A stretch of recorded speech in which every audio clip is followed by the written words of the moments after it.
Hey guys, just want to share with you, we just got our water maker part in.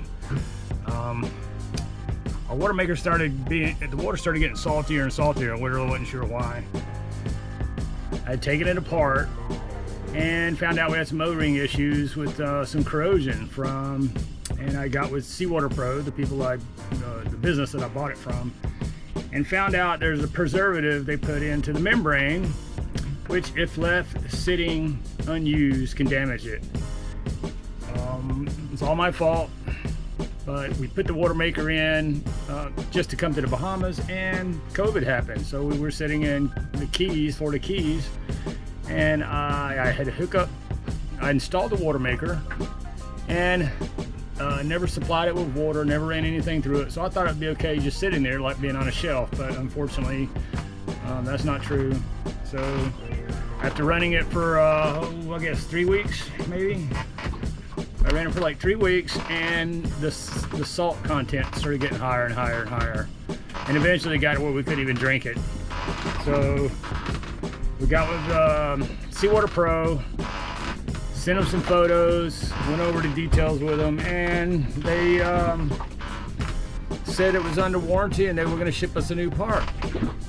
So how did all this start? So we're down in Staniel Key in the Bahamas. We had came back here from Georgetown, the Great Exumas, just for waiting on a package to deal with Maker's Error, and took us a week to get everything there, and we got Maker's Error. Said our package was too big, so they couldn't get it to ship here in the parameters that the website says. And it's taken what? After we got them all the paperwork that I needed, it's been a week. So the turnaround time was a week for that. No, I'm saying it took us a week to get all the paperwork to them. Yes, because we had to get. You had to get the. I had to ship the package to them, and then we had to have our names on it. We had to have a click to clear. Click to clear. We had to do a click to clear for imports.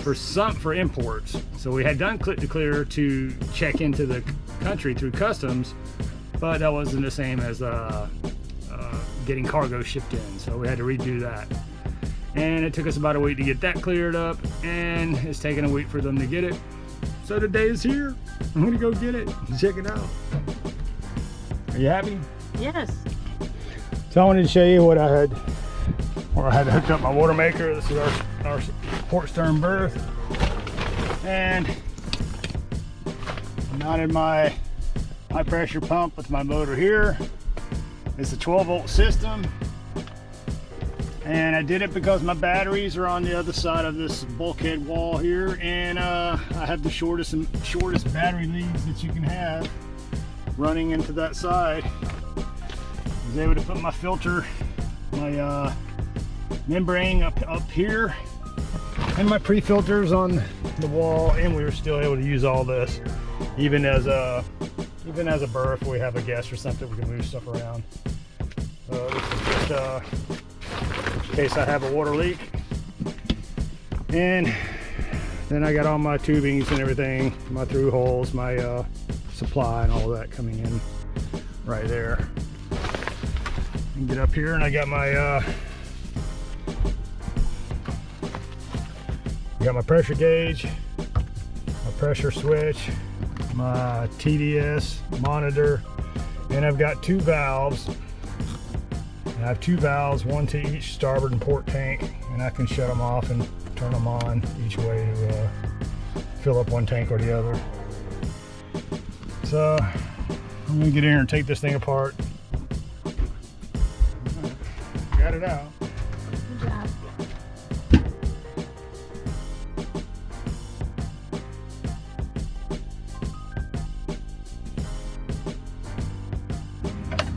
Twist this off this again.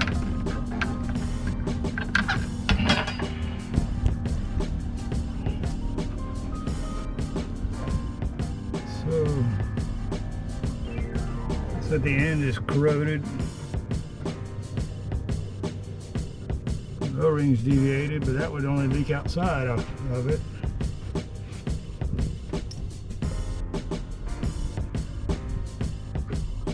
to be the one on the inside there.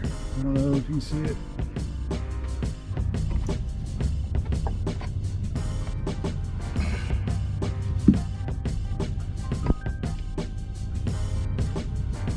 There's the membrane.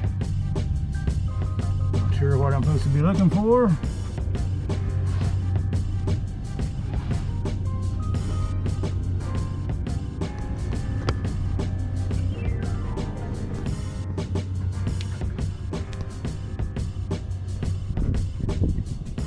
See some oxidation in the aluminum right there. Trying to get these O-rings out without damaging them.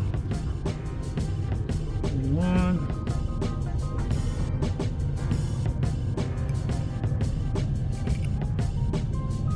There's two.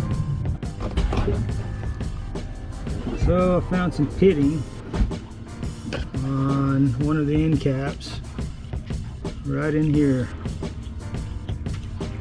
and it's got like 825 pounds of pressure inside of there.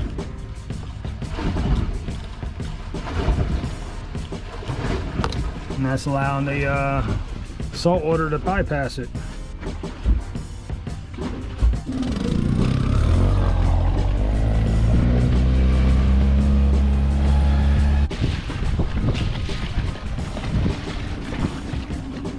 Oh, you got a package there. Nice. Look how big it is. Well, They kept saying that it was like too big to ship, and I was like, it's a filter, man. It's like this big around. well, they have to make sure that there's no issues with it in shipment.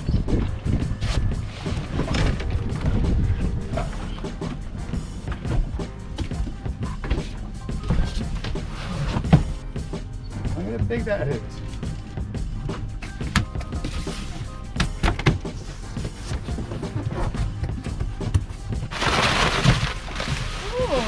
Look at it.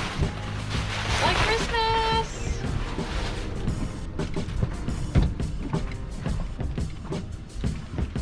Well, I'm gonna give a shout out.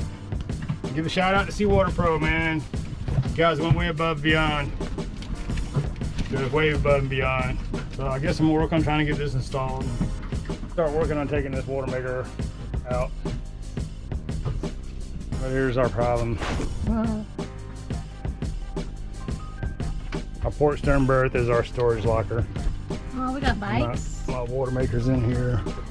2 bicycles, some storage, all my fishing gear, and miscellaneous, Helm's chair, bunch of stuff. So we're gonna unload that and see if we can get started.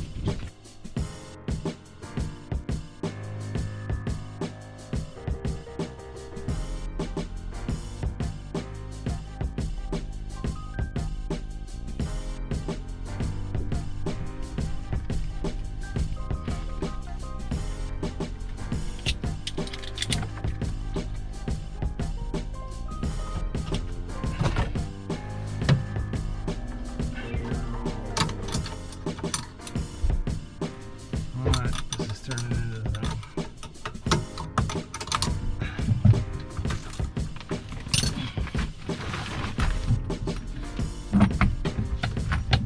You gonna be walking out?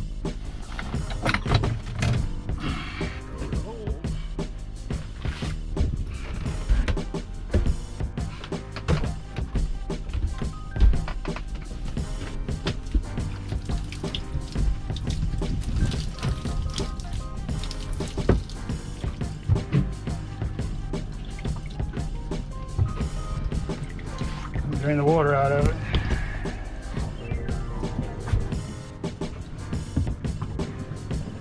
And then swap over my ends to the new housing.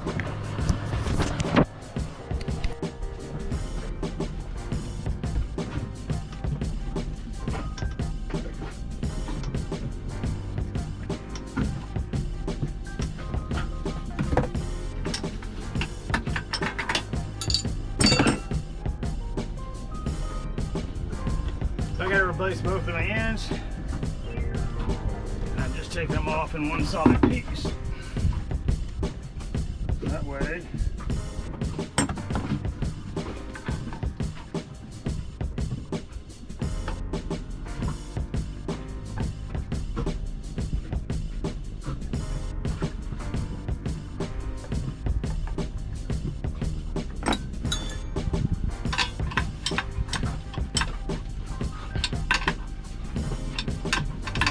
days, put it back on, and I'll be able to install it. We should be able to have stuff running water today. That's awesome. You really don't need to have a water maker in the Bahamas, but it's very helpful to be able to just have the fresh water when you need it. So I'm really glad that we have one. Aren't you, Ken?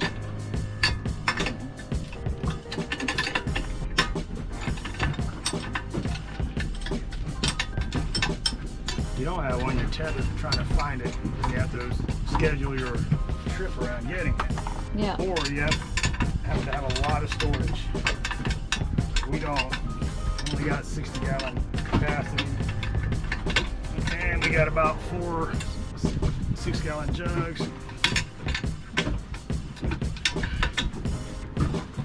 Well, here it's 40 cents a gallon.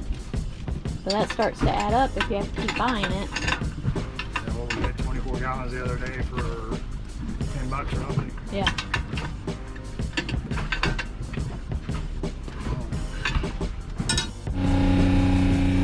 All right, we got everything hooked up. We have water turned on. We're making about 13 and 14 gallons an hour.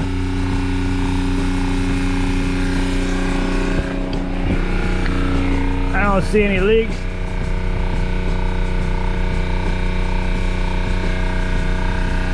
We're good to go. Making water. Yeah.